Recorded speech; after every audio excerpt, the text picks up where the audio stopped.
It's the 15th of May, 2022. I'm Dana Durnford. I hope you're doing well on this Sunday. This is day 8 in a row. Hope it gets easier. I know it doesn't, but... Okay, so on the nuclearproctologist.org, you can call in at any time. Doesn't mean I'm going to answer the phone, but you can call. I usually do. 709-589-4406. I'm actually paying a lot of money, so you can phone in whenever you feel like it, but very few people do. And so that's a sin to waste that money every month. But we've been doing this for so long, I'm just trying to do the best I can. And this disgusting International Energy Agency, Atomic Energy Agency, they're not who you think they are. And there's a pretty good depiction right there. Canada lifted restrictions on Japanese food imports on June 14, 2011, which was 93 days after multiple nuclear reactors started melting down. They'll be melting down for about another 10,000 years. Every other country banned it, by the way. For 55 countries banned it in 14 prefectures. Canada's like, well, if nobody else will take it, ship it here. We'll poison everybody in Canada. Why would we care? This is what evil looks like right there. Growing food by nuclear power plants. How the hell did we ever get to that point? This is one that's just, this is madness. All nuclear power plants are hemorrhaging radiation all the time. And you notice they're all surrounded by farms right up to the plant's doorsteps. Now they have a lot of studies showing how foliage in soil, for instance, uptakes radiation, and grapevines. And so it's not like they don't know this is a bad idea. It's a super bad idea. And notice, as far as you can see, when you get these far shots, is farms. Always farms. And there's tons like strawberries, uptake radiation, and which means every other vegetable or fruit will uptake a lot of radiation. And so we got a poll tonight, a big poll tonight, an important poll if you're into saving your children's and your friends and your family's life. This is a good poll. Is building nuclear power plants in farmlands a disease factory and genocide machine?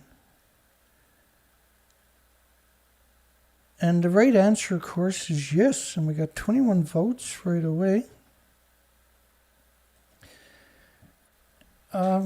Again, it just boggles the mind that the world doesn't understand the significance. I'm going to explain it to you just to make sure you can comprehend. And this is absurdness times infinity, by the way.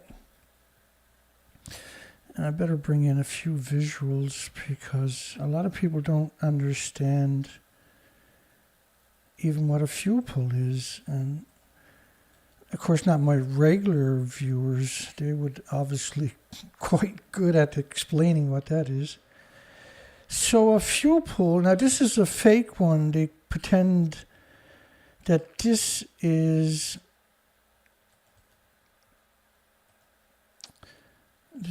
always such a strange conversation. So the fuel pools were typically, and in America, most of the reactors are this design where the fuel pools are at the top of the building. They have no containment. The official picture is there But here's the other official, this is the official picture also. So there's around 1,000, 1,200, 1,500 fuel pools worldwide. And what they do is they take the reactor cores out and they put it in a pool. And it boils off about 120,000 liters a day. And each liter is saturated with radiation. Saturated being hundreds of billions and trillions of isotopes per liter. And the reason it's like this is what the reactor core does is it creates atoms. It's a perpetual machine. So it's creating atoms. The atoms are pure energy. They're pulsing energy at the speed of light, 186,000 miles per millisecond. And that's energy. And so the reactor produces this endless stream of atoms. They're physical atoms. They don't turn into fairy dust. They have, excuse me, they boil the water, and they're always producing it. So each day, when the reactor's running for a couple of years, the fuel comes out of the reactor, goes into a pool. So every few years, a big chunk of the reactor core goes into the pool. And each day, the atoms that would normally boil water for 1 million homes are still being produced in the pool. They're soaked up by the water. The water boils up because of the energy. It goes up a real thin stack, and that is released into the community. Now, the scary thing about this is that every single day, just say that the reactor only runs for a few years, it's only got one reactor core in the fuel pools. Well, every single day, another 1 million households worth of atoms. Because imagine how many atoms it takes to boil water for 1 million homes. You can put 2 million atoms on the head of a needle, but you can't see it. You distribute that out. That's 2 million illnesses for people. So each day, there's another 1 million. The next day, there's another 1 million homes worth of atoms released into the environment. So you get where I'm going. So each year, there's 365 million homes worth of energy released into the environment that is going to be pulsing energy for millions of years. And now, after a couple of years, they put another chunk of the reactor core in the pool. So after a few decades, because they don't have a repository, this is what's happening. All of these atoms are released into the environment. And there's no containment. And what happens is these places are surrounded by farms. So a lot of the isotopes, the heavy ones, are expelled up these stacks, these skinny stacks. And that's the incinerator. They actually have an incinerator at these sites, each plant. And they also release huge amounts of radiation. It's sucked up by these farms. And then it's shipped to your supermarket. Your children get sick. There's up to 1,800 illnesses and diseases. Now, they know, for instance, accumulation of radionuclides by plants as a monitoring system, which means right there, just that study there, means that any plant will suck up the radiation. It doesn't matter what kind of plant it is. So when you have plants that are actually right alongside of reactors, and almost all nuclear plants are like that, unless they're right in the city, which is even, again, insidious because you can't escape it. This is rapeseed. You get a lot of that oil and stuff. This is horrifying. It's unbelievable that they're that evil. They actually do this on purpose. So they look for prime farmland, and they do the same thing with the dumps in Canada. The Nuclear Waste Management Organization, which is the actual producers, by the way, want to build, they bought 1,000 acres of prime farmland. They want the farmers to keep farming the land while they create a deep repository. They got to repackage everything, which means everything is released into the environment and everything is vented on the way there on top of that. It's not an accident. Their intention is to poison you. Their intention is to make you sick and die and liquidate your assets in the process, trying to save your loved ones or yourself. So, tomato plants, they know that the foliage and root uptake all kinds of strontium, cesium, and zirconium. And so there's just absurd amount of studies about that, by the way.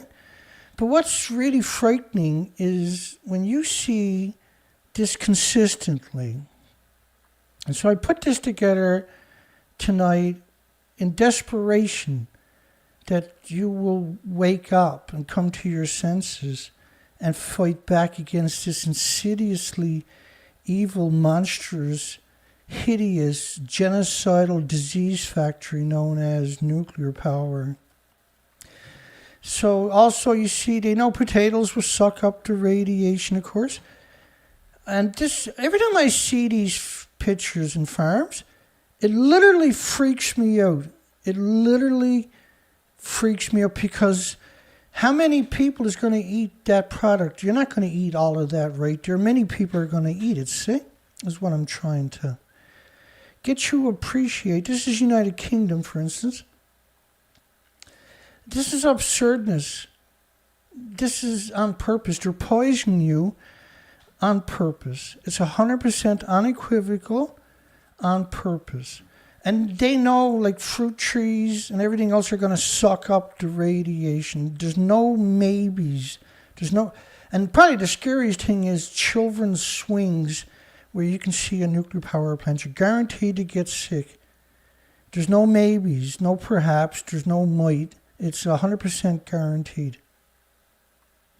Just being in proximity within 100 miles of these death cult disease factories, genocide machines, it's absurdness. It's probably the most important thing in human history is the fact that we uncovered this facet. There's so many other facets that we covered, by the way. This is not an accident. This is by design. They hate you. They despise you. It's a slow kill or a fast kill. It depends on how much of this stuff you're going to eat or breathe or consume. Cesium and strontium fruit plants. Asparagus and everything else. Do you think that the industry doesn't know this? Do you think that I only got 25 people on my show because I'm a dummy and I don't know what I'm talking about?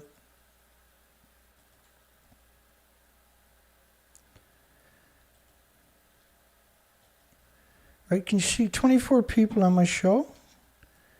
And now I'm also censored. There could be several hundred people here, but this is all they're going to show you. 27 people got it right. 100% is building nuclear power plants and farmland a disease factory and genocide machine. There's only one answer to this. Yes, of course it is. I'm showing you this in desperation so you can have a future, not buy this stuff. Go complain to your health departments, complain to your medical departments, hold public lectures, have presentations, create picture books and bring them to your local doctor's offices. Create a conversation. Do something. Don't let them murder you like this. Don't let them murder your friends and your families and your loved ones. They know 100% unequivocal. There's nothing safe.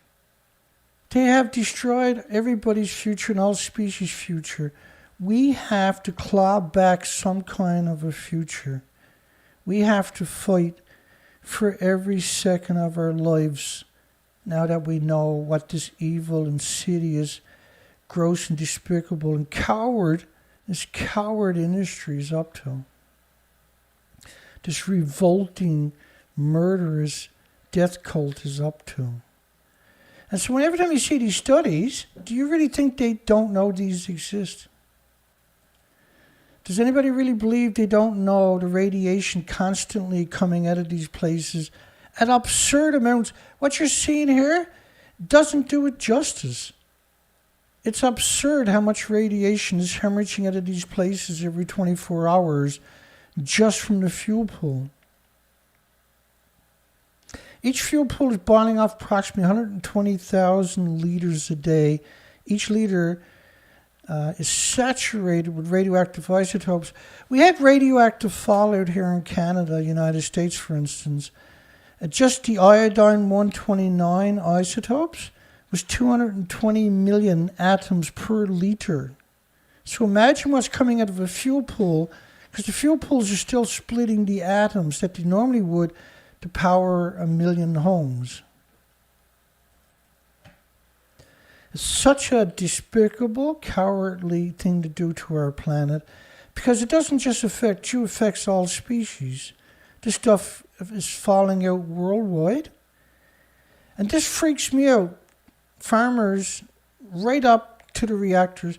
Now, if you drive down that road and you take a picture of the plant, security, which is typically a high school education with a permit to carry a gun, will accost you.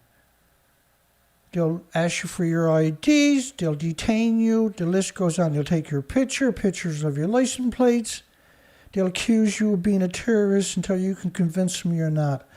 But the farmer, they won't even say boo to that farmer. The farmer is the useful idiot. The farmer is the willing accomplice to murder everybody. If you bought this food and went into the city and you put a big sign, harvested right by a nuclear power plant, so it's probably poisoned, you would still sell every bit of it each day because people are so complacent. I know what you're saying. No, that's not true. No, it's true. It's 100% true. Oh, it's grown by a nuclear power plant. That's pretty cool. I'll take some of that. They got this planet zipped up and dumbed down to a point where you can't even wrap your mind around it, trust me. Do you think this is an accident? All these nuclear power plants are built in farmland.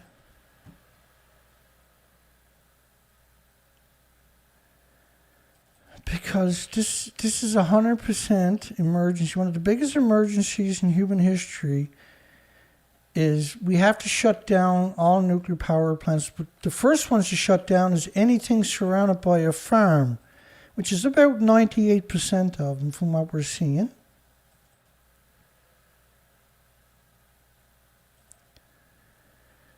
These are the most terrifying pictures in human history, by the way. It's a disgusting... Now, 50 becquerels a kilogram in children will see irreversible lesions or heart problems. 50 becquerels a kilogram is going to be the minimum you're going to get in that food. That's if it's a brand new plant, you know. It's... these are disease factories. Even future nuclear power plants surrounded by farms. There's a link below to my merchandise shop. You can buy t-shirts. Close all nuclear power plants surrounded by farms now movement. And so there's all kinds of different colors for these shirts. I have many different other types of shirts and stuff like this. Long sleeve shirts. Cell phone covers. And I cover just about every cell phone in the iPhone, for instance. You can get hats. Different colors, of course, or mugs. You can get pants, and there's obviously different colors in pants. and hoodies, and more hoodies.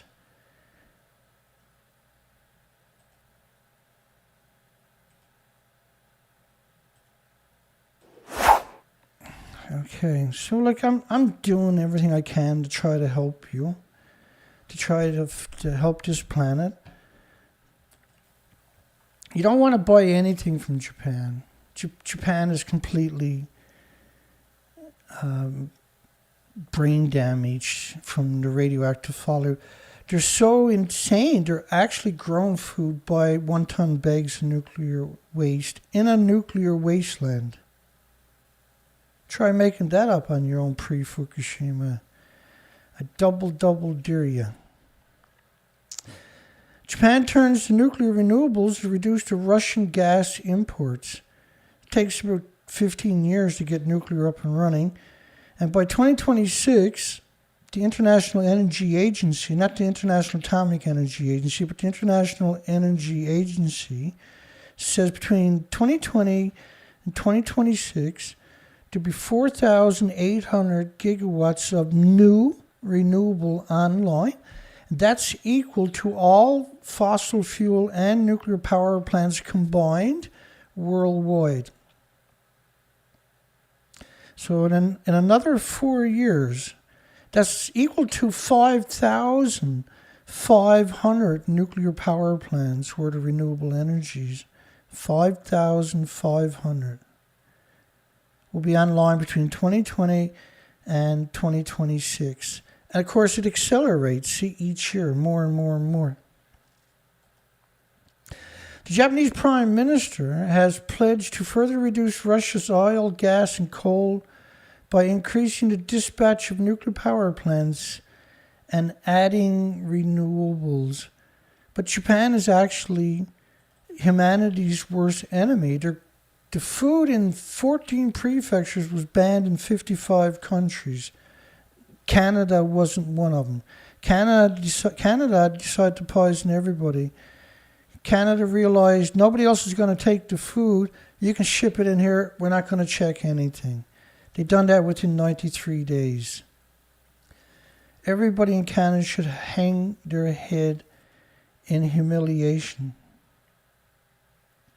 We have an activist who's been protesting nuclear for 40 years. And she's a good person, but she got some bad idols we'll talk about. I have to put this on a big screen because of the fine print. In the late 1980s, Diane Turco is back on trial in Connecticut for protesting the launch of a nuclear missile-wielding submarine at the Navy submarine base, New London. Bless her heart.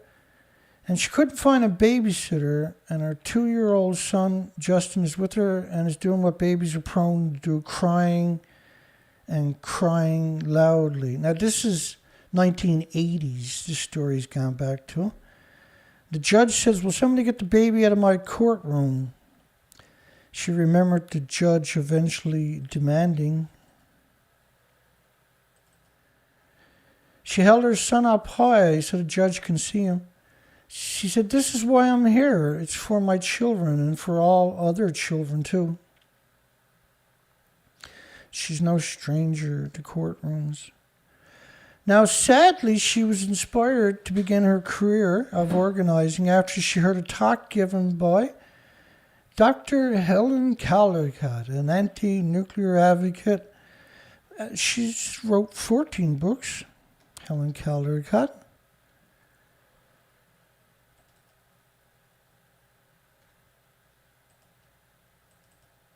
Dr. Helen Caldicott.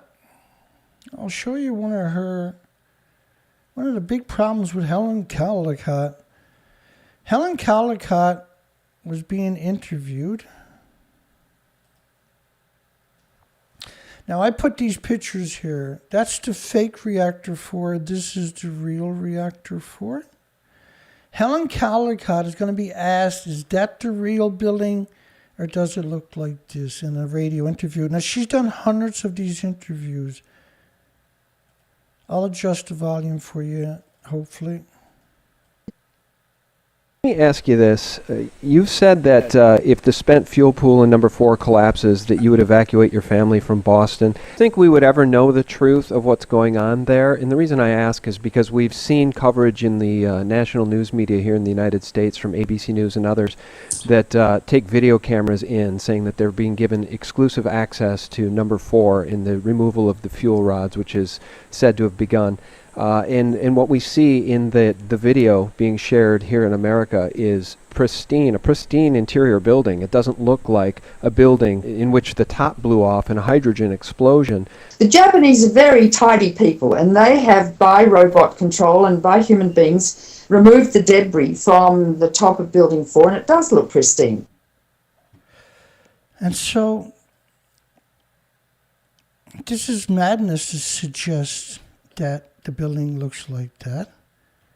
And her crony Arnie Gunnarsson has done the same thing.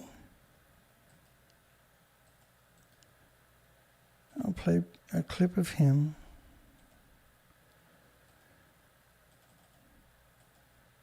The division I ran built nuclear fuel racks for boiling water reactors exactly like Fukushima. Now, he claimed that, because I put him up with a fuel pools or two on the building, he's doing the same thing where he claimed the fuel pools are actually there. It's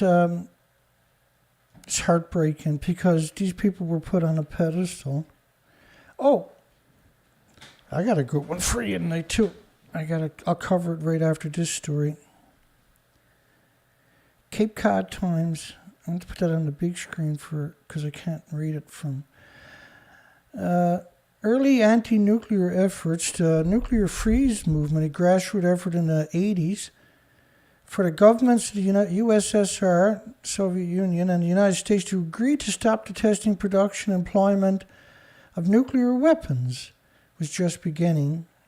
And her daughter had just been born, and she couldn't stand the thought of living passively in the shadows of the then operational Pilgrim nuclear power plant, the disease factory known as Pilgrim. The highlights of Caldicott's talks was that the discovery of the atomic bomb that had chipped away at the world, and it was up to us. It was kind of like mostly mothers too to stop the madness, she said. It's a personal obligation to end nuclear weapons and nuclear power. She's 100% right, but she was hoodwinked, unfortunately, as many people have been, by Helen Caldicott. Let's play a clip of her talking in another interview about Reactor 4, where she claims that they got the fuel out of the pool. Building 4 is also similarly I'm going to fragile, start that again. Hang and on. it's got a huge Building 4 is also similarly fragile, and it's got a huge cooling pool on top with all its fuel rods, but they have been removing them. And it's been a very delicate procedure, and they've removed almost all. So if that collapsed now, I think it would probably be okay. Now, at the time she was doing it, the building looked like that over there. Oh, there's two of me, is there? So the building looked like that. The fuel pools are at the top of the building, so there's no way they could exist. And Helen Caldicott and Arnie Gunners and Christopher Busby included have done a really good job of making people ignorant to the facts. And so the media, the Cape Cod Times, is not stupid. They're promoting Helen, not Dana, obviously, see? They're promoting Helen because Helen's a perpetual lawyer, and we've got her dead to right. She's done this in hundreds of interviews on top of that. We've been at this a very long time. The highlights of Caldicott.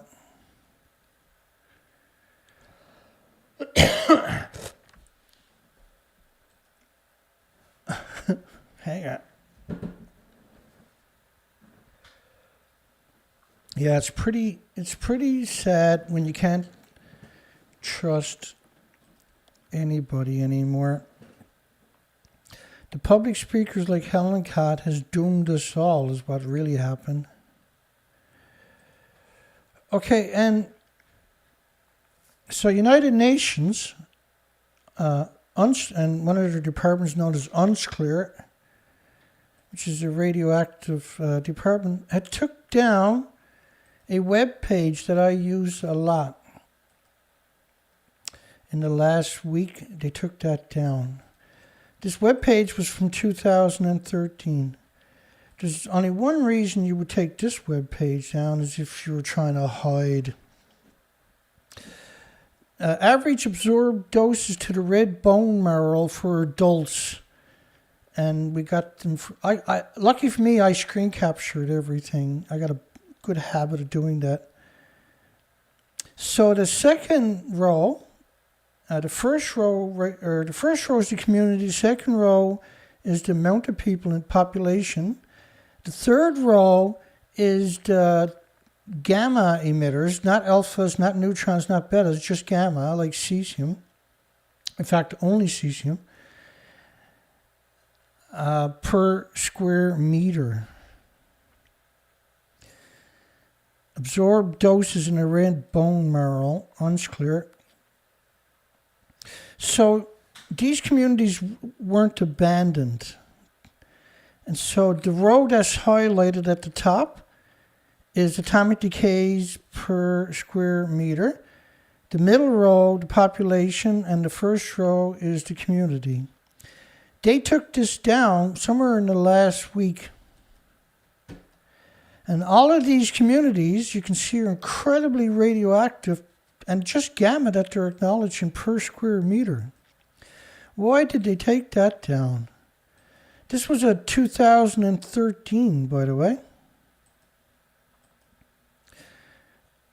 And you see Fukushima City at 230,000 atomic decays per minute per square meter. These are terrifying, absolutely terrifying numbers.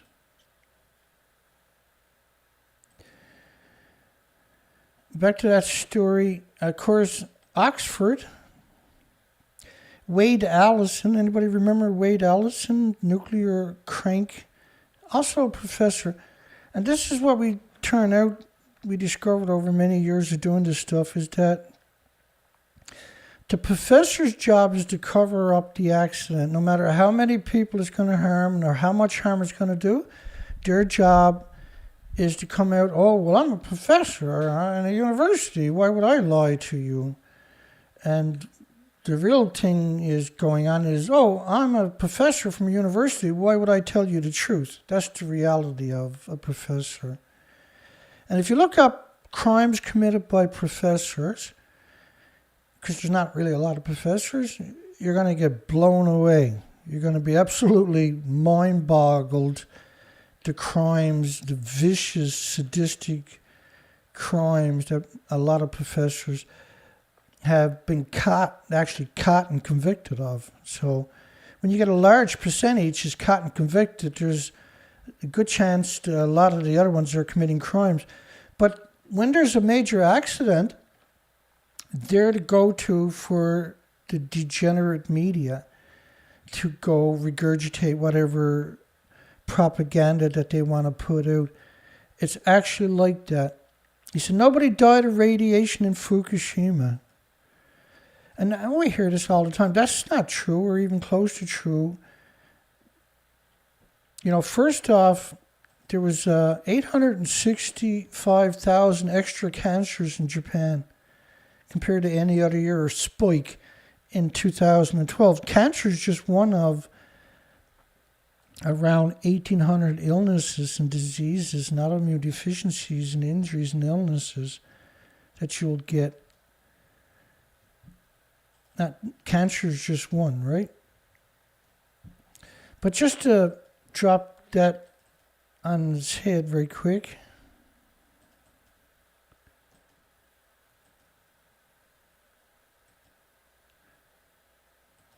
The whole story is madness.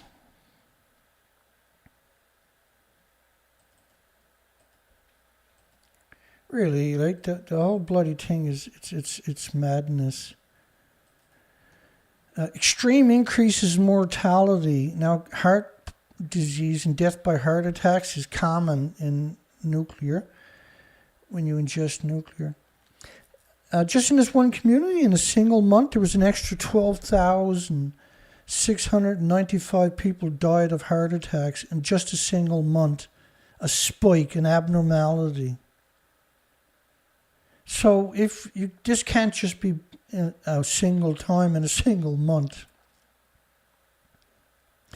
So the claim that nobody died at Fukushima is a shocking statement when it's coming from an institution that's supposed to be a higher learning educational facility. Oxford physicist.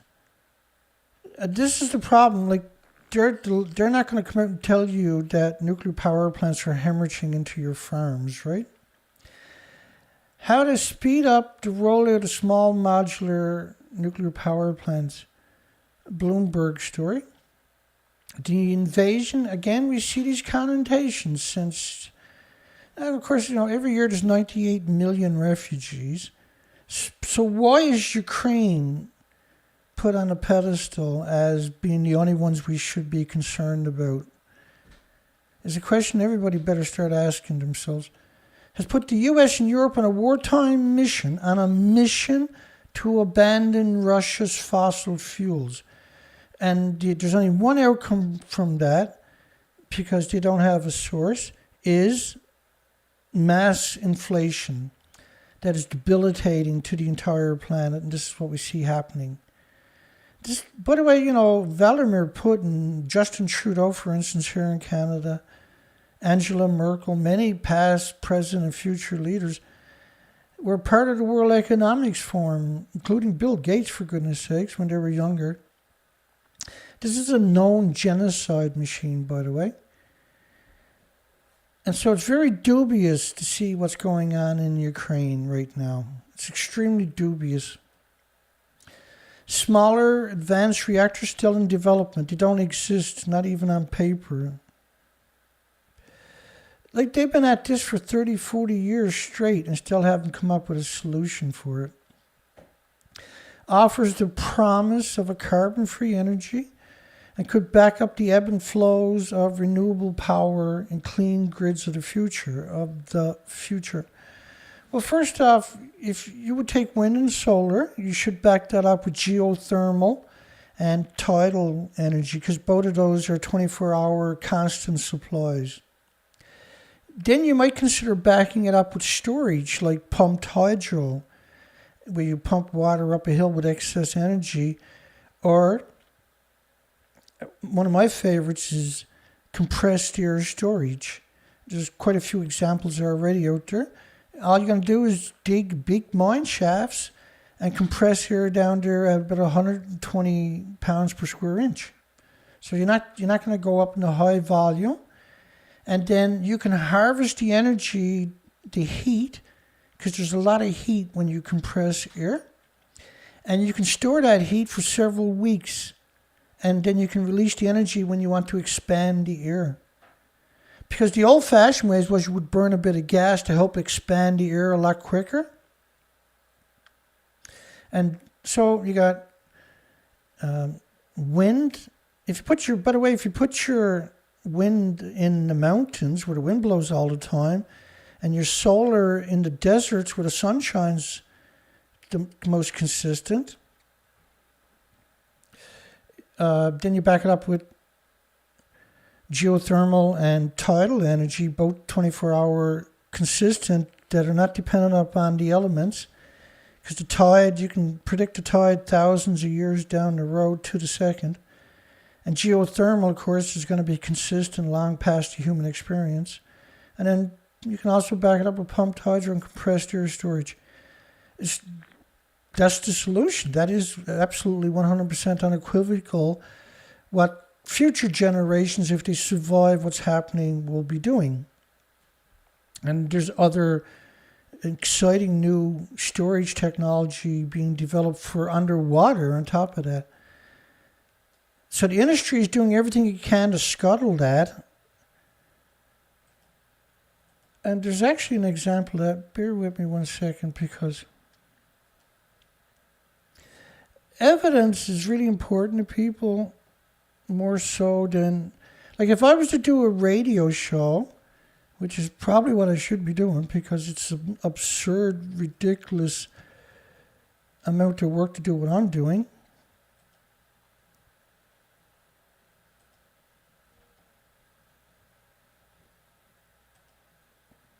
Oh, let me see if I can find it very quick. Nothing is quick around here, right? Yeah, the nuclear lobby threatens to scupper renewables in South Africa.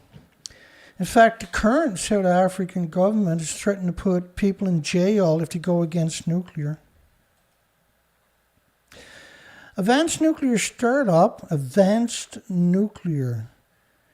that don't have a single reactor. You're not a startup until you actually have a reactor, as far as I'm concerned.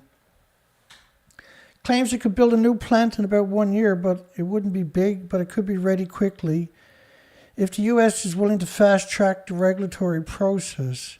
Of course, this is ludicrousness. You don't fast-track it because somebody says so. This is very dangerous stuff. However, the type of fuel in reactors would run on is scarce, mostly sourced from Russia, which means you're talking about mixed oxide fuel from Mackinac is what they're alluding to. And Mackinac is a disease factory in overdrive. So the design is ready to go, but can't be processed without a license from the Regulatory Commission, which is captured. And they submitted an application in 2020, which the agency kicked back in January, saying it was missing key details. So whose fault is it then? Chief Executive Officer Dan Scumbag said he would need 42 months to install 120 centrifuges, enough to turn out 6 tons a year, and then 6 more months to add another 120 machines. Look, if this was true, they would have done it, okay? It'd already be done. If it had any validity to it whatsoever, it wouldn't have been kicked back, it would have been done. They would have seized upon it and ran with it. They're talking about using mixed oxide fuel. What's stopping the rollout of small modular nuclear power plants? First off, you don't have one. Second off, it takes a long time to come up with a design that even looks feasible. It's a lot. You're talking about a massive amount of engineering. You're talking about hundreds and if not thousands of people to produce this. Then it has to be certified. Then you got to find a spot, survey it, build a prototype, run it, find the kinks, the flaws, and a lot of these reactors that these new ones, like the sodium reactor Santa Susana, or a lot of these reactors melt down. There's a lot of military reactors that have melted down, but they don't get included in the numbers. So they show you this picture of this reactor. This is a 10-story building. This is not a small modular reactor. You're not going to put this on a pickup truck like they claim. These are huge, massive. In fact, this is a Russia. This was a barge that was actually abandoned for about 10 years. It spent another 15 years gathering up second-hand parts and built it. And then it was moved and it was rejected in a lot of countries' water because of the conditioning it's in. Among the tiny number of small modular reactors in operations in the world right now are 2 on a ship. Tiny reactors. Tiny. These are not small reactors. These are just almost as big as a normal reactor, for goodness sake, in size and scope. The series looks at speeding up zero-carbon alternatives. Yeah, like wind and solar backed up with geothermal and tidal energy, backed up with storage like pumped hydro and compressed air storage. Not nuclear. Nuclear is obsolete. Last year, in 2021, was 291 gigawatts renewables came online. It was 0.4 or something of nuclear came online. That's equal to 333 nuclear power plants in a single year of renewables. They refuse to acknowledge storage, like pumped hydro and compressed energy. In fact, in Canada, the disgusting Bruce Power in Canada, there was $5 billion up for grabs for storage, and the nuclear power in Ontario scooped it. The year before, they closed down 700 wind farms. So there was no one to object to it.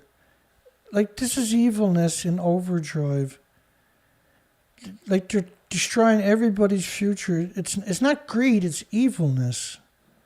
There's actually a difference.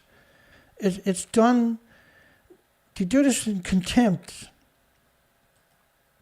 Nuclear is not zero carbon. It can never be zero carbon. You can't have anything that's zero carbon, for goodness sakes. You're talking about trying to power 1 million homes. And the zero carbon, of course, was Miles Allen wrote that paper. And then this industry of misery seized upon that and has used that to bludgeon everybody's daily lives. Smaller advanced reactors still in development offer the promise of carbon-free energy. Again, renewables are already here. All the technology for renewables is well established, and it gets cheaper. Prices are tumbling down. They're so cheap, it's stupid to even consider nuclear. It's backwards. And all it does is drag the entire planet down. Now, gas, oil, and coal emissions don't cover the planet. Like, global warming is caused by 76 years of nuclear. But as I was talking to you earlier about the fuel pools in the farms, this model here is from France's. There's many of these models of radiation fallout. This is a 16-day model. The radiation covers the entire planet in 16 days. It's an invisible cloud. You can't see it or smell it or taste it or hear it or feel it or touch it or pick it up or throw rocks at it. It covers the entire planet. It's pulsing energy at the speed of light every second, heating the planet up, killing all the bacteria in your forests so your forests don't break down, the litter doesn't break down. And so when you have forest fires now, they're raging because you didn't have the normal functional forest. And then there's so many facets.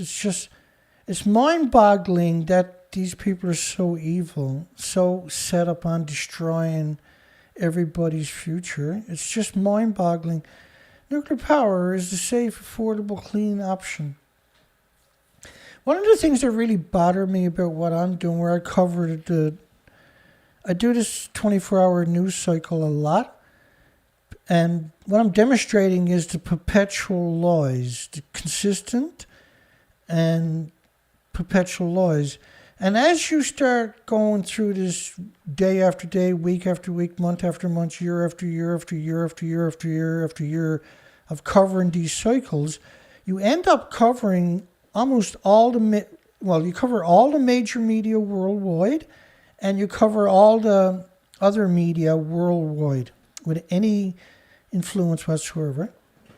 And they all have, when it comes to nuclear, guaranteed, unequivocal, every single story is going to be full of brainwashing, which is deception and deceit and dishonesty and lies. Every single story. This is an agenda, obviously. An agenda of lies and deception and deceit and dishonesty. So how are we going to have a future in this environment? This is a toxic environment for those who are uninitiated, and a shock to anybody that's actually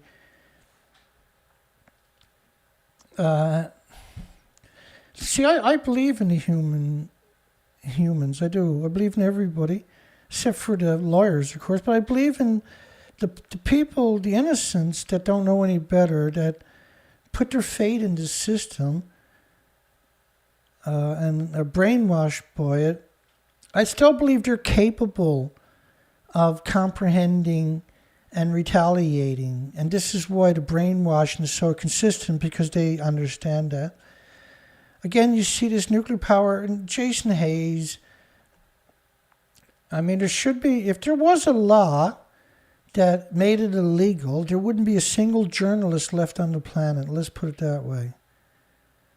There wouldn't, right? They would all have to be arrested. The police would fill up the jails, would have to empty the jails, because their crimes are much more frightening than any crimes committed in your community, believe it or not.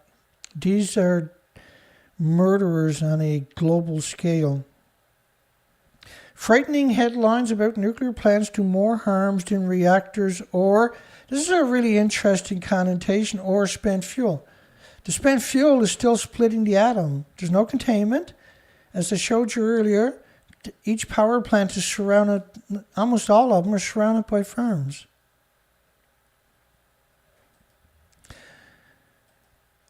Nuclear energy is coming back into the headlines, which means naysayers. And this is interesting, because it's only been the last couple of years we've really seen these types of connotations. Are already appearing with stories of impending apocalypse. Naysayers. As global warming fears, which is caused by radioactive fallout, because it never goes away, it pulses energy every second, and coal, oil, and gas emissions don't have those attributes. They can't cause global warming. There's only one thing can cause global warming, and that's obviously radioactive fallout. This is another model. This model is only 20 days, and you let it run for another 20 days, it covers the rest of the planet. It's a continuous plume. So when you think of a nuclear bomb, you think of a little plume moving along. Look at this one. And this is based on Fukushima radioactive fallout. Now, this model is only based upon xenon-133. And this stuff is 1 billion times more toxic than industrial poison. This is why you rarely have to clean insects on your windshields anymore, for instance. This is why we have global warming. It's pulsing energy at the speed of light every second. Nuclear power does not emit carbon dioxide. Of course, this is ludicrous, because all nuclear power plants, all of them, have to have 2 external dedicated power supplies.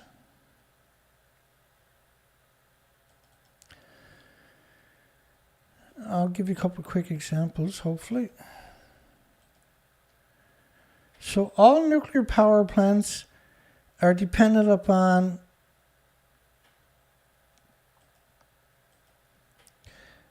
external power supplies to run the entire site. You need 2 dedicated power plants, usually cold, but they also use gas and oil, but coal is the cheapest. So most nuclear power plants are not competitive, so they will typically use coal plants to run the nuclear power plants, and you need 2 of them to build it, to run it for its life, and for 60 years to decommission it. But this constant carbon-free, no carbon emissions constantly in every single story, multiple times in every single story. That's sadistic. That's an actual agenda. Nuclear power does not emit carbon dioxide. And of course, to build a nuclear power plant, you got to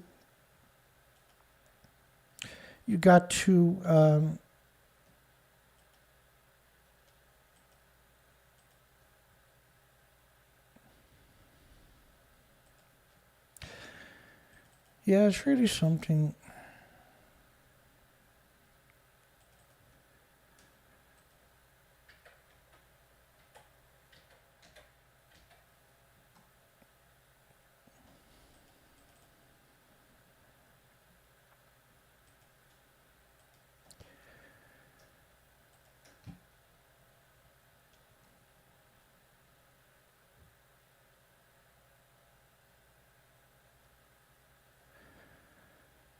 it's absurdness, by the way.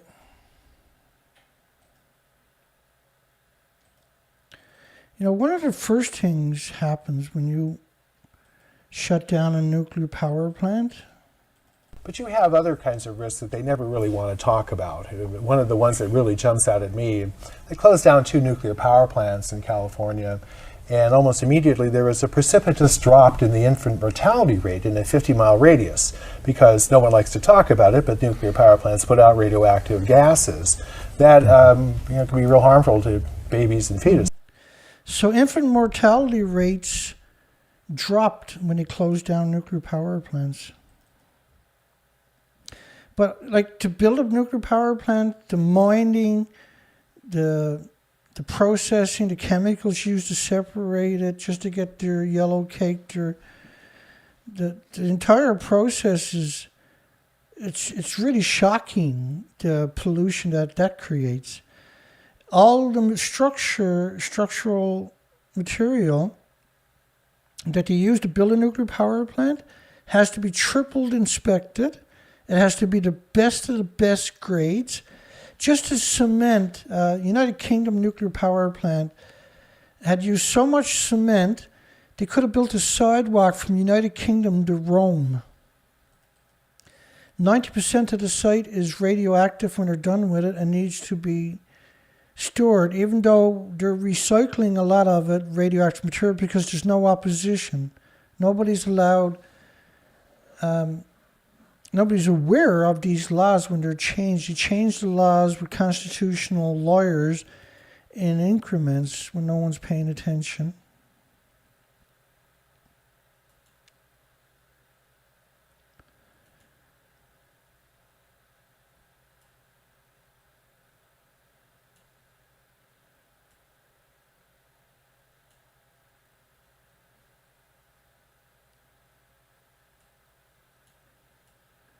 Right, Kevin Blanche is talking about the energy needed to keep the spent fuel pools cool, because they boil off 120,000 liters a day.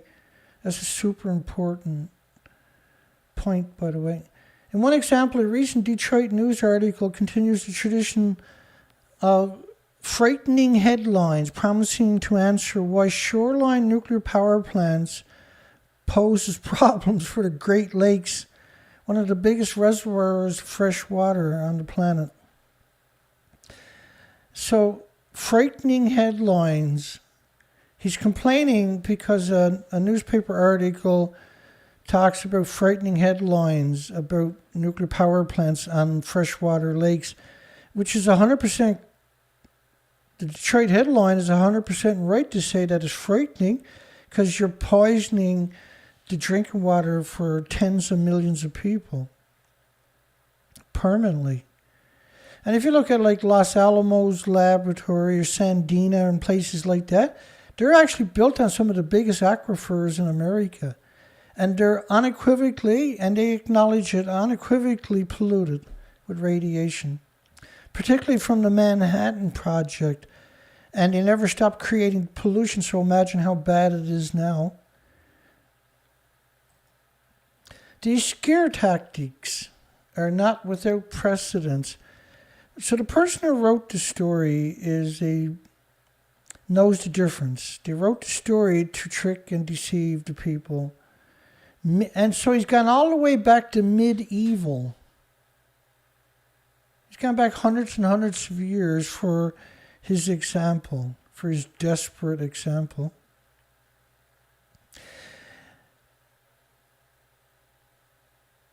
If contamination was to occur, the consequences could be catastrophic and would persist for generations, which is 100% correct. Gail Woods, co-chair of the Great Lakes Water Quality Board, in reference to nuclear reactors and spent fuel storage containers located around the Great Lakes. Containers that are vented into the community 24 hours a day, because the fuel is still splitting the atoms for millions of years. Like, I say that so quickly, it probably slips past, again, the uninitiated scope of understanding. You're talking about these fuel rods, are only used for a couple of years, then they're put into a pool for many years because you don't have a repository. But even then, it's still splitting the same atoms as it would to boil water for 1 million homes. These are what you call breeder reactors. The idea was to capture these atoms and produce fuel rods to power a fleet of reactors. So the atoms are physical. You can physically capture them and then create physical fuel rods. And we're talking hundreds and hundreds of tons, say 700 tons for a typical reactor. Because once you start the chain reaction, the splitting of the atom never stops. That's how it boils the water. And they knew these are 100% genocide machines. Look, I'm not doing this because I'm bored. I'm not doing this because it's fun. I'm not doing this because it's easy. I'm not doing this because I don't have better things to do. Well, I don't. This is the most important thing in human history. I'm doing this because you gotta get it together. You gotta get educated. You gotta make a stand. You gotta speak out. You gotta come up with solutions. You gotta stop this despicable, disgusting genocide machine. Not me, but you. I'm doing everything I can, but I'm limited. I'm extremely censored. Unbelievably, incredibly. So is Kevin Blanch, by the way. Brutally, what the censorship on Kevin Blanch is just unbelievable. It's unbelievable what he's done to Kevin over the last couple of years. And I do these long presentations, not because I want to. Again, not because it's easy, but because I can only cover a fraction in 24 hours of the material. And so I can only last a few hours at best, even though the idea is to challenge their lies every day. But in order to do that, I got to do an 8-10 hour show each day. And that's irrelevant whether anybody watches or not. I got to do it personally because I can't stand the thought of these people not being challenged for being monsters. These are unequivocal monsters, and I can quantify those assertions with documentation, and I do. I want your children and your family and your friends, your community, your planet, your animals, your insects, your birds, your mammals to have a future. I want the future generations to enjoy this incredible diversity because this is the only planet we got. And I run into a wall of evil all day long. And it's actually unequivocally traumatizing for me. It's not frustrating, it's traumatizing. And so I gather up all of this each day, all of these stories, perpetual lies, like the splitting of the atom, the splitting of the lies from the industry is the same way. It's a toxic, your media has become your enemy. And that's a pretty heartbreaking statement. It's a pretty depressing statement, I would imagine, for anybody, that's been at this long term, let alone new. But it's your responsibilities. You're obligated. Your obligations under your Magna Cartas, your Bill of Rights, your constitutions, to stand up and point this out, to be the checks and balances. Not some military-industrial complex like the International Atomic Energy. There are no checks and balances. They're the cover story. They're the opposite. They're the promoters. They're portrayed as some kind of great savior, but they're not at all, are they?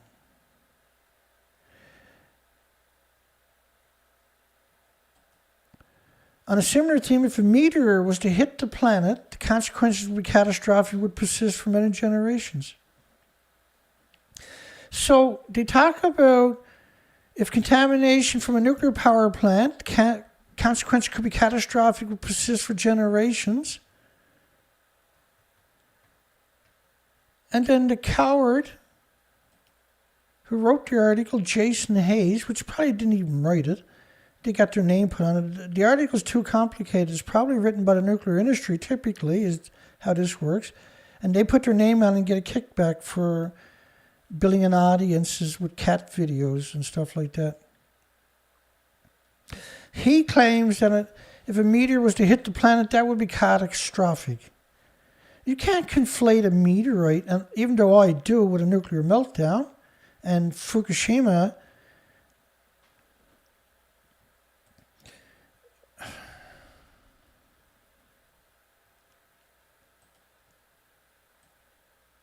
Really is something, isn't it?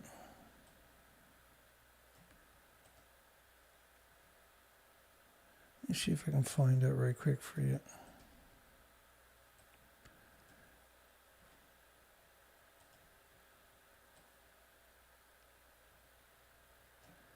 Well, we know who Jason is, right? There's Jason right there.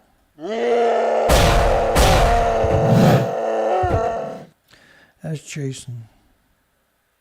So if a meteorite was to hit the planet, it would be catastrophic, but this is completely inappropriate to conflate that with what the lady's talking about, the Great Lakes being polluted. See? Now, this is what Fukushima is like, though. Fukushima is like a meteorite hitting your planet, except it's a slow kill. It's not a fast kill. So what Jason was trying to convince you is where it's the same thing is no. A meteorite is instant. Radiation is a very slow kill. It destroys all the bacteria. It destroys all the bases of the food chain, the bases of the oxygen chain, the bases of the carbon sequestering chain in increments over time. And that trickle effect, it happens not really slow, but it's slow in the perception. It's not like a meteorite come down and the whole planet goes dark. This is this very slow, very sneaky, very deceitful and dishonest thing. If we step away from the fire into the dark, we might be eaten by lions, says Jason Hayes. Yet we continue our lives and activities despite the ever-present threats. Like if people knew the actual threats of nuclear, they would react appropriately. The partial meltdown of Fukushima, the Aichi nuclear power plant, partial meltdown.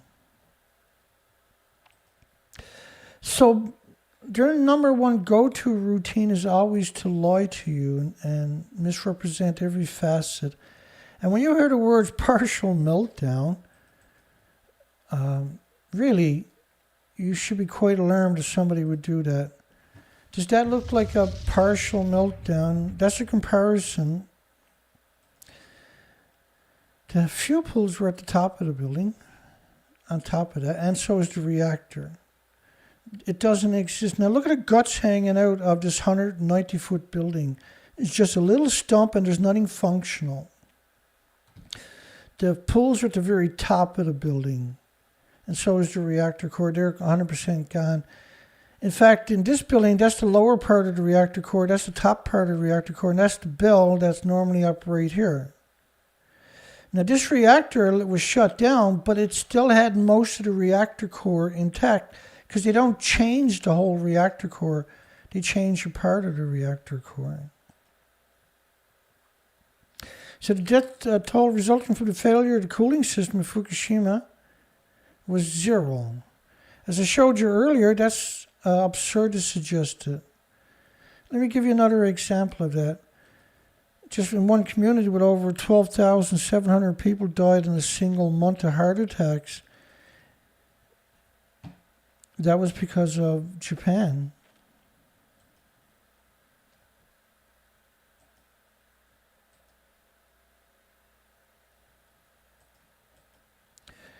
There's again,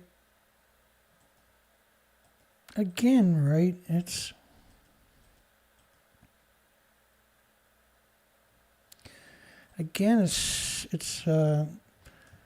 so many facets that you got to cover. because of the lies.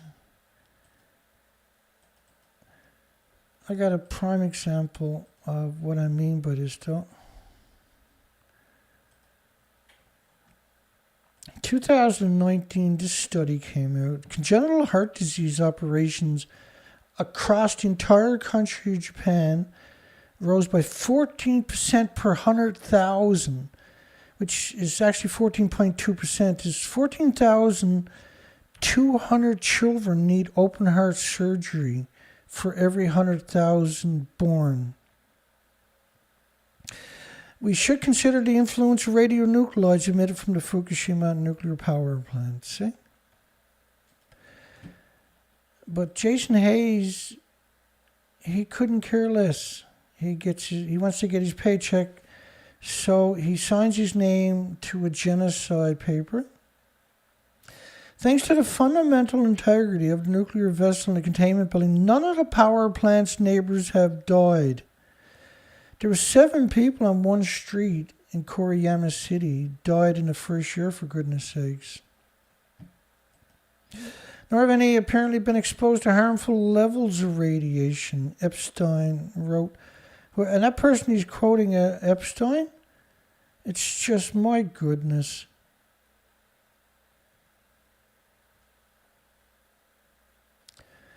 It's my goodness.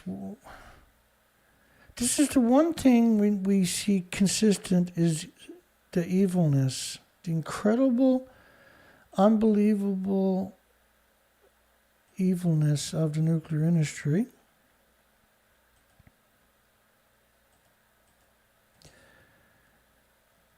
It's really something. Bear with me.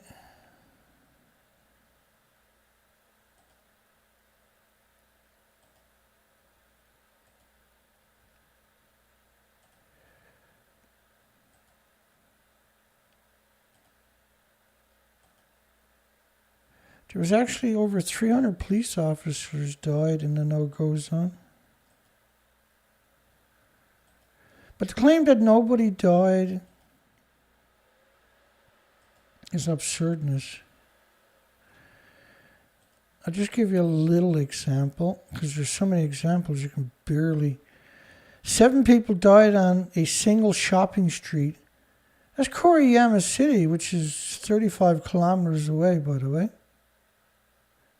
So you can't really call them a neighbor. That's from radiation. I showed you Koriyama City on that, and those video or pictures from the site that Unclear United Nations took down last week. Ambulances are there at least 10 times a day. Another Fukushima cleanup worker dies, found collapsed. Some of them are unable to read. Top doctor in Tokyo dealing with nuclear workers demanded the government step in. It's not nuclear scientists or nuclear academics or nuclear students at the plant. Underage people employed at the power plant.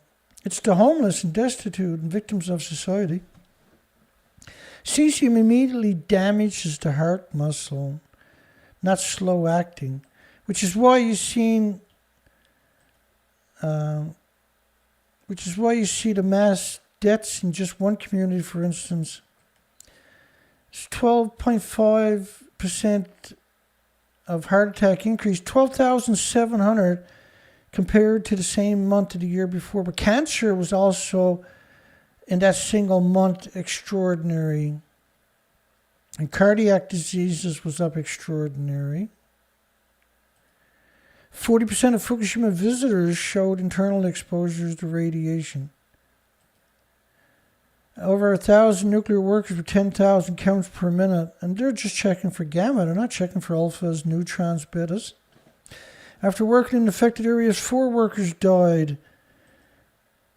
5 Fukushima workers most likely received a fatal dose of radiation. Worker dies while decontaminating. Fukushima Daiichi worker dies while repairing the covers for reactor 3. So to claim there's no adverse effects. Now, these are the typical lies. We cover this all the time. Epstein wrote pointing out that if a similar situation occurred at a large hydroelectric dam, the failure and floods could have killed thousands. Well, it's pretty, they had over 865,000 extra cancers in the first year. You got to take into consideration the radioactive fallout. I'll give you an idea. But you also got to take into consideration, there's a lot of factors to take into consideration, but worldwide. So here's one model of the xenon worldwide. This is only based on a very short period of time and not based on the actual meltdown. The same with this model. This is a plutonium model covering the whole planet from TEPCO's models. This is radiation for the Pacific Ocean. This is models based on 6 years. But Hiroshima current crosses the ocean in about 45 days, not 6 years. Now, the oceans were covered in 16 days. That's the Pacific over there. This is the Atlantic. That's Europe right here. So when this model stops, is at 16 days. So how can you quantify the deaths worldwide? Because you have to. You have to understand that this is not benign and innocuous and harmless, that this is very, very dangerous. Now, you also got to take into consideration that they've been shipping food, not just from Fukushima, but from 14 prefectures that were banned by 55 countries because of the radiation. So just Fukushima prefecture alone is almost 1 billion pounds of rice. They never stopped growing it there. They picked up 30 to 60 million one-ton bags in just 3% of the land where they wanted to grow food and wanted people to move back to. And so that you're talking about death on a scale that's inconceivable. That is not acceptable. It's not tenable. It's heartbreaking. The actual real outcome of this is just, this is Neptunian 239 dispersal models. And these numbers are based on TEPCO, which was nationalized, of course. It was bankrupt right away and is run by the government, which is a real crime, right? These companies, because they're on the stock market, so you can never get rid of them. And the last companies that should be on the stock market is nuclear. They have zero right to be on the stock markets. This model, of course, is just 20-day model. It's based on venting. It's not even based on the actual nuclear meltdowns. It's not based on the reactors. It's not based on the fuel pool inventories. There is no model that includes those numbers, by the way. He explained 3 Mile Island was history's only major disaster with a toll of 0 dead, 0 injuries, and 0 diseases. Again, this is the typical story we get from these crazy, soulless, spineless, heartless, monstrous, demonic, sadistic creatures. Well, like 3 Mile Island, I'll just give you some brief examples.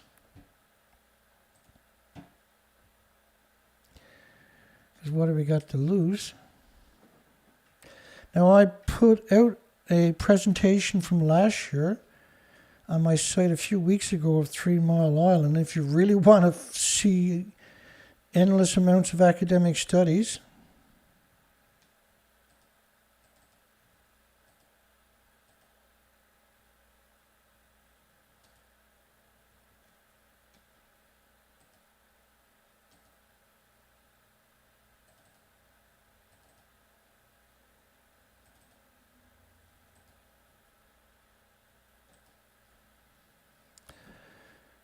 let me put the rest of it in.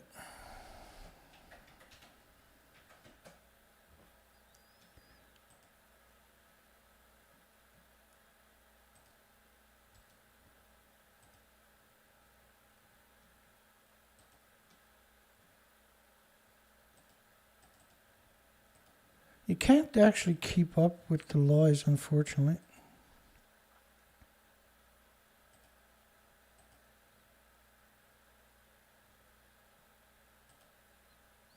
There's one story there where they said 2 million people got a dose, and it was equal to watching color television for an extra year. And of course, this is madness to suggest. Here it is, I think. Yeah. Now, this was Arnie Gunnarsson, Lake Barrett.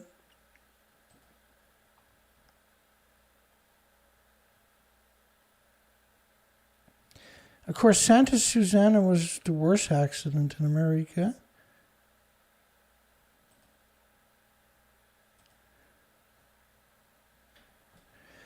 Okay, so the plan is to evaporate. This was such a strange story. So, testing of evaporators. They evaporated a couple of million gallons of lethal water about 2 years later, Arnie Gunnarsson, Lake Barrett, when nobody was paying attention. 3 Mile Island nuclear power plant workers prepared Wednesday, which was Lake Barrett and Arnie Gunnarsson, to begin testing equipment used to boil off dirty bombs. 2.3 million dirty bombs in the nation's worst nuclear accident. The worst nuclear accident was Santa Susana, which is a sodium reactor, which is still melting down. It was 460 times more radiation released in 3 Mile Island. 3 Mile Island was covered up. Here they claim it's just tritium. Of course, it's only 3 Mile Island and Fukushima where we hear the word tritium from a meltdown. So the release's effect on the average person within 50 miles of 3 Mile Island will be less than the amount of radiation received from a year of watching color television. Less than a year of watching color television.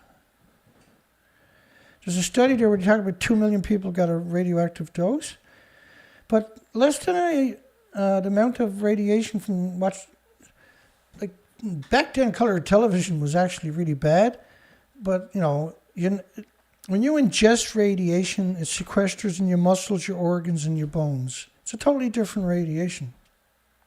Yeah, color TVs were bad, but this is a whole different scale of radiation. So it sequesters in your muscles, your organs, and your bones. It pulses energy every second at the speed of light, destroying your chromosomes, your DNA, and everything else, your organs. So your body attacks that radiation for the rest of your life, non-stop, every second with white blood cells. So in order to get the white blood cells, your body got to decrease the red blood cell count for the white blood cells. The red blood cells are what carries oxygen and nutrition throughout your body. So if you displace that permanently, then your body immune system becomes compromised, and you're more susceptible to pathogens and viruses that were normally harmless. See? But to conflate it with color television, it's unforgivable. It's absolutely unforgivable that somebody would do something like that. So Epstein claiming that it was history's only major disaster. Well, the SL-1 melted down, of course, had no containment in America. America had a lot of military meltdowns at Santa Susana, Sandina, Los Alamos National Laboratories, Hanford. There's many of these sites where they've actually had military or experimental reactors melt down that they won't acknowledge. But say history's major disaster, total of 0 dead, 0 injuries, and 0 diseases. This is a shocking, again, this is what we see constantly all day, every day. But it is a shocking betrayal by journalists and academics and scientists and governments and the nuclear industry in particular.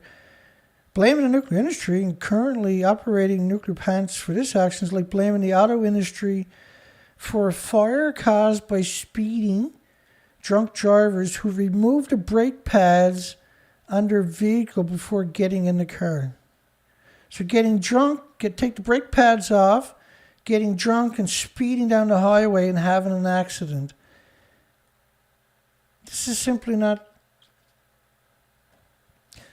This is desperation from Hayes, or whoever really wrote the article.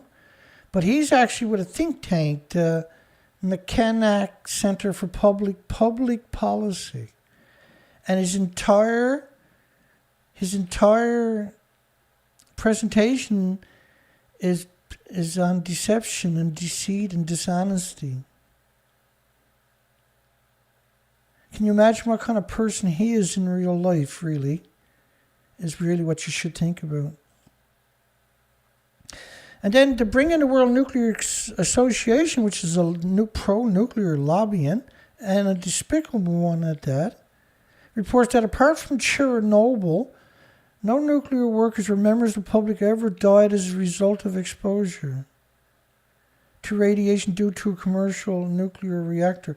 Well, as I showed you all the farms at the beginning, if you haven't seen that and you're joining us recently in the broadcast, you want to go back and check out the first part of it. You're being poisoned by all your farms that are surrounding all your nuclear power plants. So to claim that nobody's ever been harmed, let alone in an accident, and you had many, all nuclear power plants are hemorrhaging radiation 24 hours a day. So radiation causes heart problems, liver problems, lung, respiratory, pituitary, thyroid, adrenaline, Alzheimer's, dementia, autism, diabetes, Down syndrome, diabetics, schizophrenia. There's 1,800 illnesses and diseases associated with radiation poisoning, not just cancer. To call them disingenuous is because I don't want to get into the heavy name calling. Tonight, this is my 8th show in a row.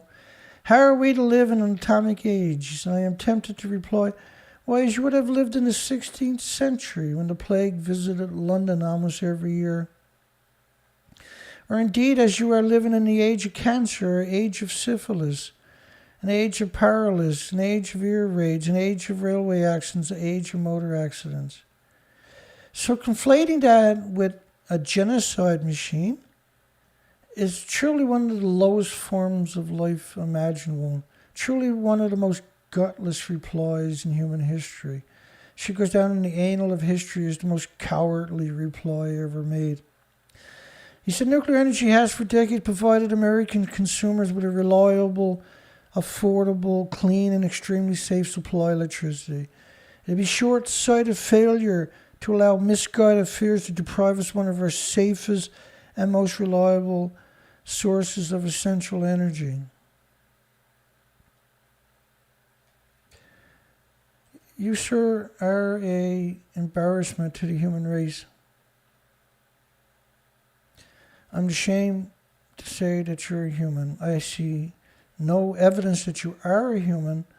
It's just you're a bag of flesh that is similar to a human, but without the human attributes. It's humiliating the people that you actually exist in your organization. Why, shoreline nuclear plants, this was the story you're talking about, pose problems for the Great Lakes. Dozens of nuclear reactors along the Great Lakes shores. Everything runs downhill, everything is spilt into your fresh water. Millions of people drink it, and then they end up getting sick and liquidate their assets or bury their loved ones and their friends and their families. These are trauma machines. Another Ohio bill aims to steer money to nuclear power. An Ohio bill seeks to establish a nuclear development authority that could help funnel state, federal resources to developing a molten salt reactor in the state. But they're not going to come up with solutions for storage for renewables. Right? They throw any kind of nuclear idea, they're just going to throw money at it, but they won't come up with solutions for nuclear. They won't throw money at it. Because the nuclear industry is controlling the book and therefore destroying everybody's futures. And they're destroying the ability to have a future. And they're poisoning you and your friends and your family and the 8 million species on the planet. How long do you think that's going to last before it's irreparable, because it already is. It's time to make a future for this planet, isn't it? Consumer Energy seeks Michigan landowners may be willing to lease property. This is a solar story, was also there. For solar development, Michigan landowners willing to lease properties. How about Consumer Energy seeks Michigan landowners may be willing to lease property for a nuclear power plant? Because they don't lease property for a nuclear power plant, but they lease it for solar. They buy it for the power plant, right? A Minnesota school district considers using state grant funds to cover nearly all of the cost of a solar installation because that's the only way they can have a future. Oh, France is warning of a nuclear output cut. Now, half of France's decrepit reactor fleet, because these are very old reactors, very flawed reactors. And already, it's only May, but they're fresh water. 70% of France's fresh water has to be destroyed to cool the nuclear power plants. And that's what happens. You destroy the water when it goes through the reactor, by the way. And then you destroy the ecosystem when you release it into the environment. Warm spills set to remain. It's so warm there now, the water is so low, they got to also shut down a lot of the reactors. They got half the fleet is shut down because they're broken and flawed. And now they got to shut down a whole bunch more. And they refuse to build nuclear or renewables. It's just, so they show you this picture of Noggin nuclear power plant. And we see this all the time. But if you look up Noggin nuclear power plant, this is what it looks like. So that picture and this picture are two completely different pictures, isn't it? That's what evil looks like right there.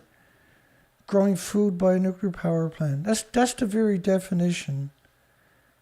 These plants are built in food production areas to poison the food on purpose.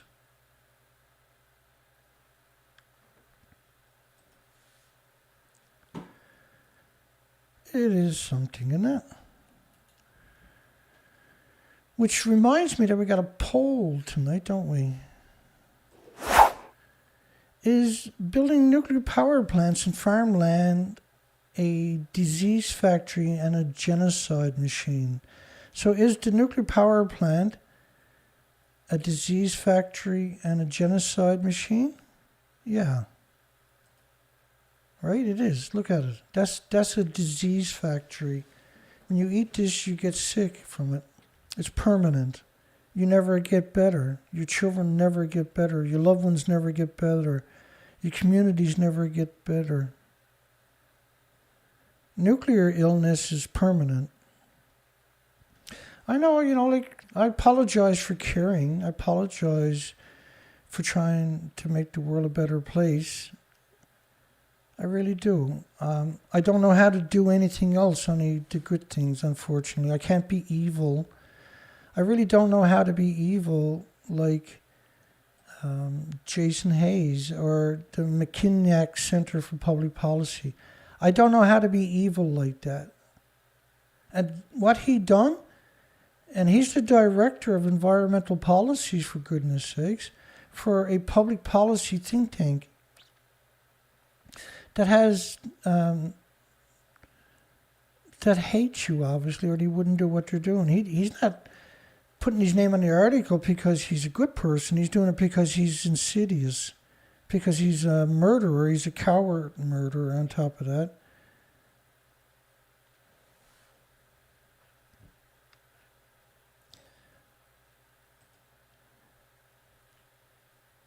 EDF. So that's the Noggin nuclear plant, and see that shot?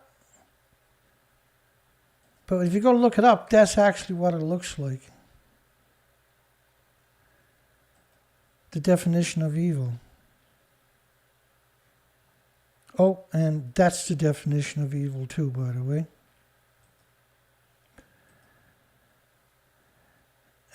France has warned that unusual warm river temperatures are likely to force it to reduce the nuclear output at a time when about half the country reactors are already offline.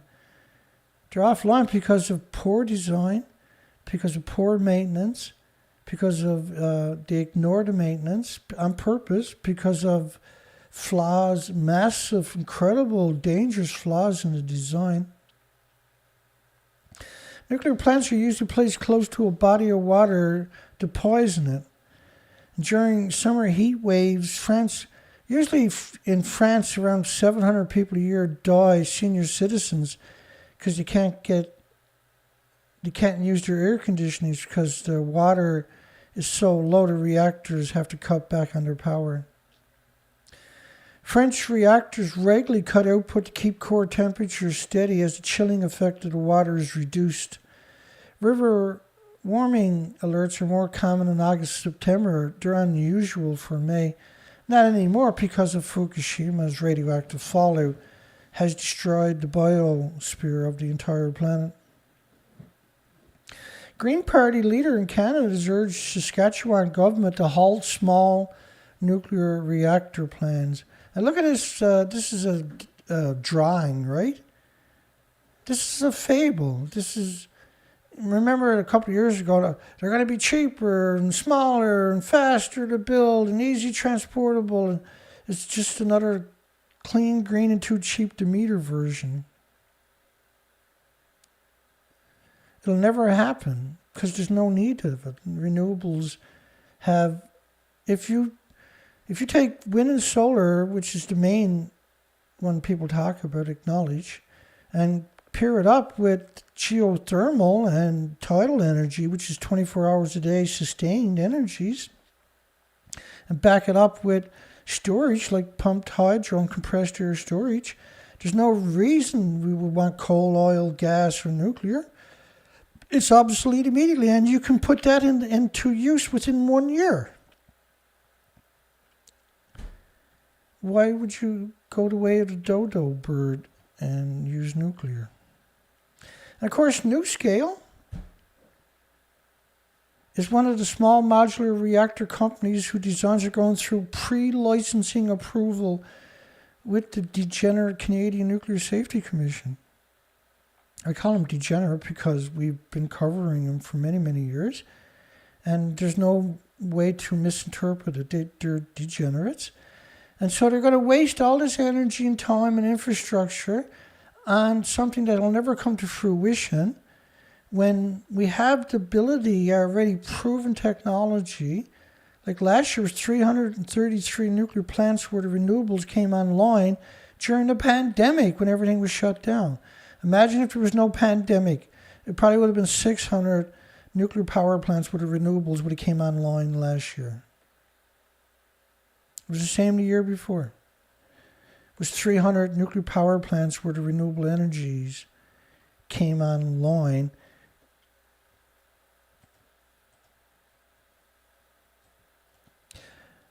You know, the worst part of what I do is we're not seeing anybody else on the planet having this conversation. To me, that is just frightening. And so it puts an incredible amount of pressure on me, because how can I justify not doing what I'm doing when there's no one to replace me? It's terrifying there's no one to replace me. New wind and solar up 50% globally. In 2020, the global net increase for renewables was 261 gigawatts. That's the capacity of some 300 nuclear power plants. There's only 440 on the planet, and they're putting out 390 gigawatts. But 2021 was 291 gigawatts.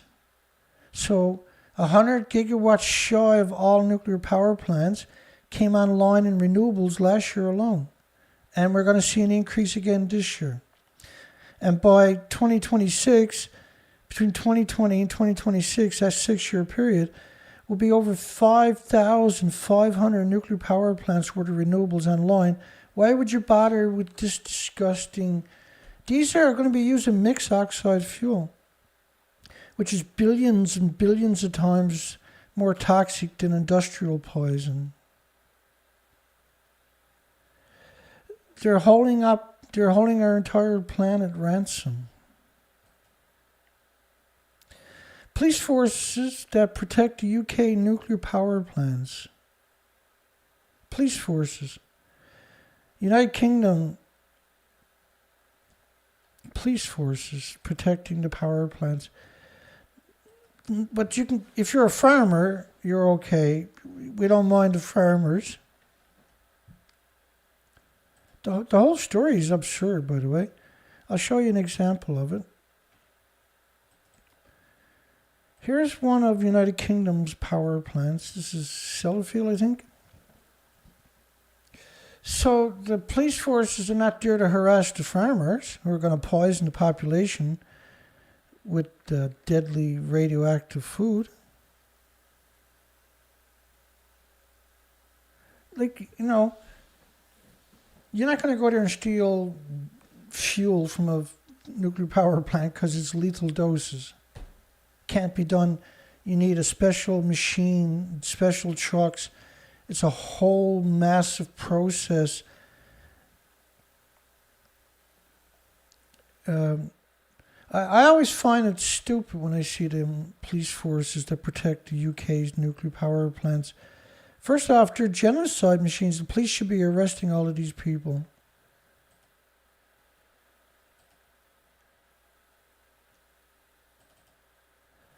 The Civil Nuclear Constabulary. It cracks me up. Civil Nuclear Constabulary. Due to the sensitivity of their work, unlike regular British police forces, these frontline officers are routinely armed and stupid and dangerous. U.S. nuclear rocket project proceeds to the next stage. So anything that comes from the world nuclear news is guaranteed to be 100% deceitful and dishonest. Every single story.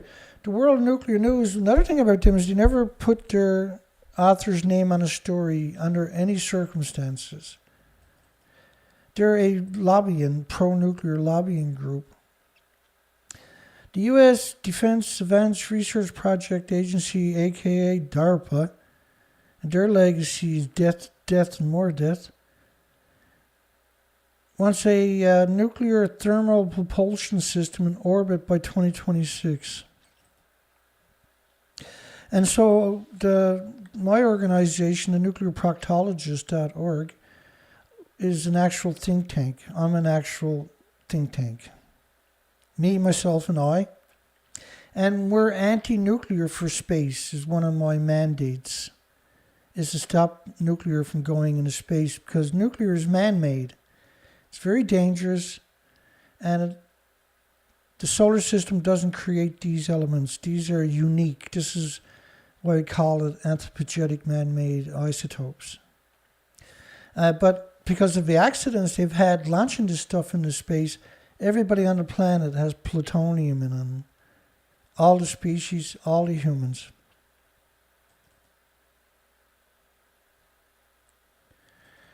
And DARPA legacy is just, it's not nothing anybody should be proud of. Cargo missions to Mars, not to the moon. They never went back to the moon. Why not? Nobody else went to the moon. Why not? That's a question you better start asking yourself, folks. Look, if they went to the moon, why didn't they go back? All those meteorites landing on it, why didn't they go back? Why didn't they set up a base there? Why are they talking about Mars? Like, if you're going to prove a technology, wouldn't you do it to the moon? Now, we've heard tons over the last couple of decades. We've heard endless times where somebody wanted to do something on the moon, but it never ever comes to fruition. By Scott Williams, beware of shiny new nuclear objects. It's a rare story, actually. This is a response to Senator Dwayne Ankey's recent op-ed. The recent opinion editorial extolling the benefits of nuclear energy sounded very familiar. The senator contends that nuclear energy is the key to Montana's energy future, but let me provide a few words of caution from Utah, a neighboring state, where 6 large municipal utilities initially committed to participating in a new nuclear power project and then walked away when financial risk became too great. The history of nuclear power has been a trail of broken promises from 1971, when the Washington Public Power Supply Systems abandoned Hanford nuclear project. Hanford wants around $750 billion right now to finish cleaning it up. Try wrapping your mind around those numbers, which you can't do, obviously, anyway. Became the largest municipal bond default in history. The VC Summer project in South Carolina was abandoned in 2017, is another one, after the project's budget doubled to $25 billion. I think it's up to $34 billion now. Originally it was supposed to be $14 billion, right? And scheduled completion date slipped from 2016 to 2024. But it's typical that they'll extend that again. Both projects left ratepayers on the hooks to pay for the projects would never deliver a single kilowatt of power, and there are many more examples in between. A few years back, a company named NewScale, we just talked about earlier, partnered with a consortium of small municipal utilities to develop a nuclear power project involving new technology, the so-called small modular reactors. Promised low-cost energy and reliability, and 30 municipal utilities jumped on board, signing power purchasing agreements to fund the project through the issuances of bonds that ratepayers would repay. The initial $3.1 billion budget doubled to $6.1 billion, and they're still many years away from plant construction. And unfortunately, the project is being planned behind closed doors, and the public cannot see the assumptions and calculations being used to estimate the project's cost. And 6 of the largest municipalities facing these escalating costs commitments withdrew from the projects, and the communities lost that money. The finance director in Logan, Utah, convinced the city council to withdraw from the project, saying, "We're the last entity that should be participating and risking. We should participate in the 4th or 5th iteration of this project, maybe." After this departure of subscribers, the size of the proposed plants were cut in half. Not only that, they're going to use mixed oxide fuel to get their power. It's just such a betrayal, my goodness. Yet NewScale still insisted the economies of scale would keep the rates competitive, and to date the project is only committed for 20% of the power it says it can generate. Even with the downsized plant, all of this should come as no surprise. Because now they're saying they're going to, instead of the original base load, is just going to be 20%. In February, the Institute for Energy Economies and Financial Analysts released a report about the financial viability of NewScale's proposed small modular reactor technologies. They concluded that this novel technology is risky. It's never been built, operated, or tested, and that the NewScale's project is years behind schedule, and notably, it's way over budget. They concluded that the NewScale's estimates for cost, time, and flexibility were out of date and exceedingly expensive compared to current available renewable energy technology combined with electricity storage. As for the lessons from Utah, ask the city of Logan and Kaysville, Bountiful, Murray, Herbert, and Lehigh, why they decided not to gamble their citizens' money on these still experimental small modular reactors. And Scott Williams is the Nuclear Policy Association for Heal, Utah.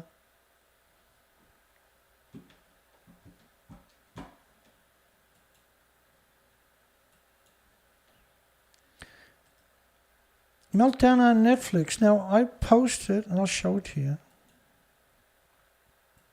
I posted a video last week.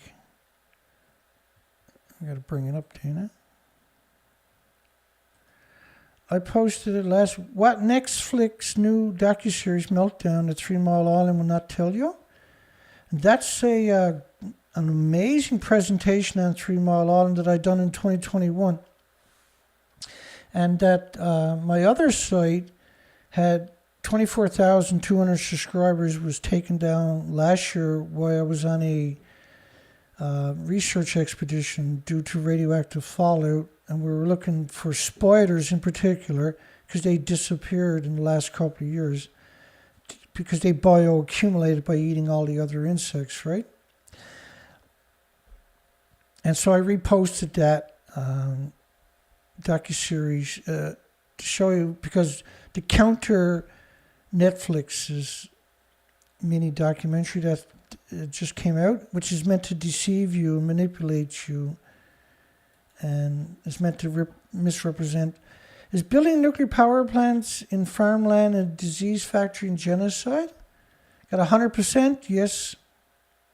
54 votes is 100%.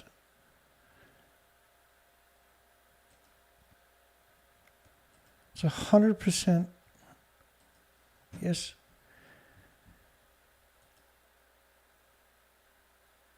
About the worst nuclear accident on U.S. soil, which is not 3 Mile Island, which is brutal, by the way. It's Santa Susana.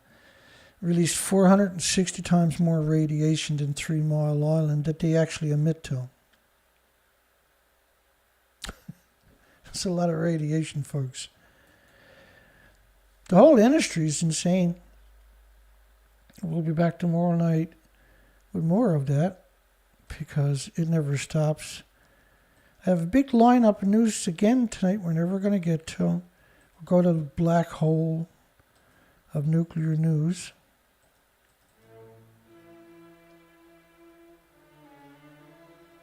And I do so much work to gather it all up, but there's not enough time to tell it. And my voice is starting to crack on me because I've been talking for almost 2 hours straight. And so much effort goes into everything I'm doing. And so I can't keep the pace up all the time, and I apologize for that. I am doing the best I can, but I realize I do have to pace myself, right? I'm not a young man anymore, and I'm not. It's a struggle to keep this operation moving forward, and so I'm just doing the best I can. And I learned not to push myself past the limits because tomorrow is coming, and then it's Tuesday, and it's Wednesday, and it's Thursday, and it's Friday, Saturday, and we're back to Sunday. We're forced to do this 7 days a week because the nuclear industry is so evil. I hope I can keep up the pace. I'll certainly do my best. I will do a shout out because that always makes me feel better for some reason.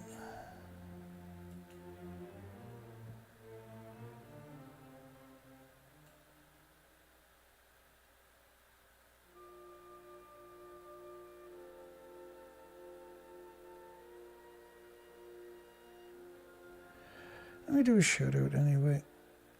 I'm going to close the poll at 56. 56 votes, 100% yes. That's a perfect time to end the poll. 100% yes. I love it. And if you're not familiar with what I was talking about, you go back and watch the beginning of the video. And I put together a special presentation with pictures of farms and nuclear power plants to hopefully bring the point home. Good night, everybody. Dana Nasana and Thinker Port Angeles, Steve White, Kevin Blanch, of course, Albert. Good night, everybody.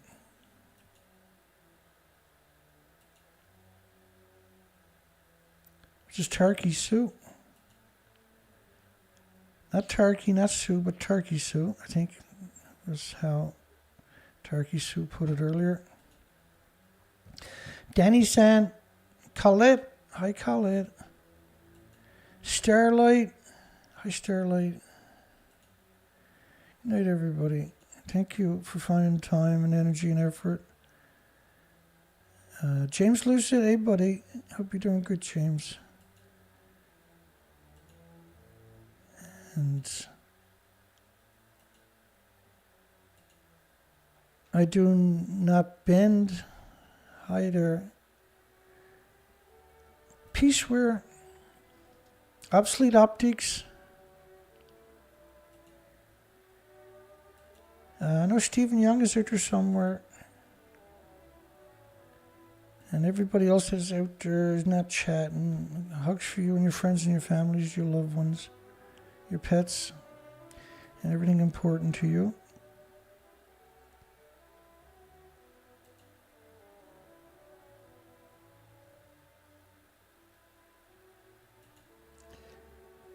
Jane Chris Kroll. It's concrete, not cement. They're the same, aren't they?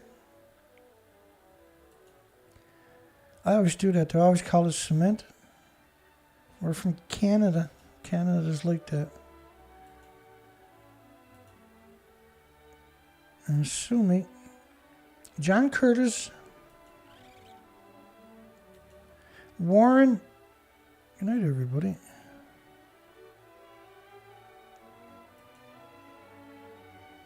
Yeah, Stephen Young is there. I see that. Look at that.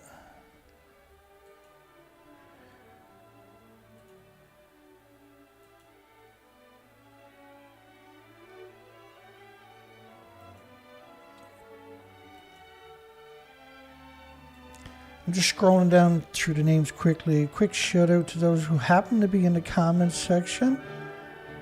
I can't acknowledge the people that I don't see, so I'm just doing a shout out for those who happen to be in the comments section.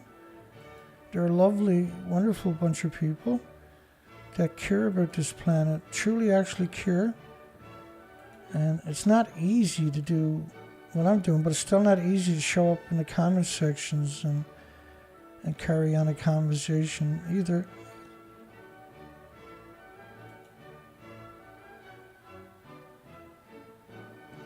Don't forget to give us a thumbs up if you're signed in. Chelsea, hi Chelsea.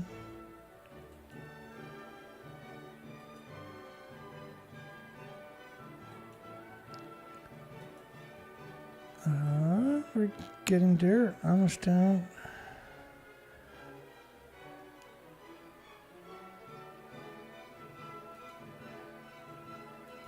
Hi everybody.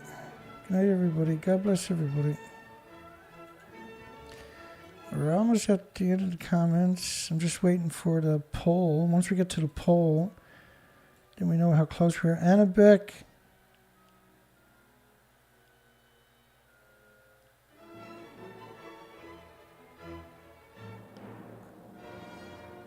I really do enjoy reading the comments after. Thank you, Chelsea. Just a quick double check to see if I missed anybody. Adrian Johnson. And I pretty well got everybody. I always seem to miss one or two people, no matter how hard I try. We're going to call it, go right there. Fentanyl Cowboys. Oh my God. That's hilarious. You got a lunar eclipse tonight, Chelsea? Well, I think we got too many clouds where I'm to see it.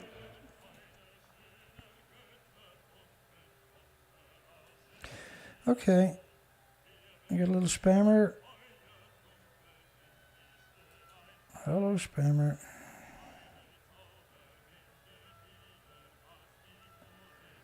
Those spammers sure know when to show up, don't they? It's the same time. Just as the show's over, they'll show up and go bonkers on us, right? John 23Z. Hi, John. Always missing somebody. Now, those spammers showed up in my video for yesterday, which got obviously censored really heavy on China. China is the next victim for the nuclear industry. Yeah, lunar blood moon, Chelsea, is it? I'm going to have a look for it, see if I can get some pictures tonight. Looks good. Looks like I got everybody. Except for the spammer. That crazy spammer showed up a few days in a row on us. That's the price of being honest, I suppose.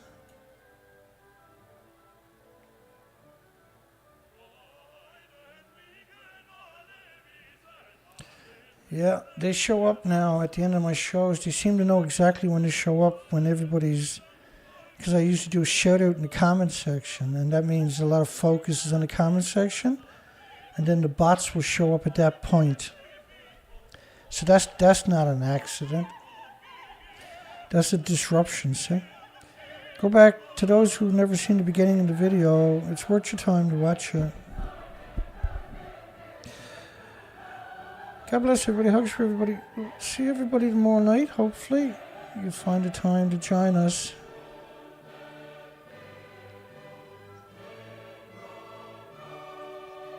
I'm just saying they show up at the exact same time of my show when it's ending. And bots don't follow you. They only follow you if that's the industry.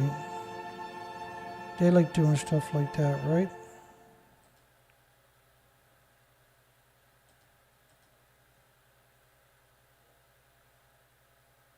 Rock Nemeth, you're welcome. There we go. We got everybody. We'll see everybody tomorrow night. Got a great show tomorrow night.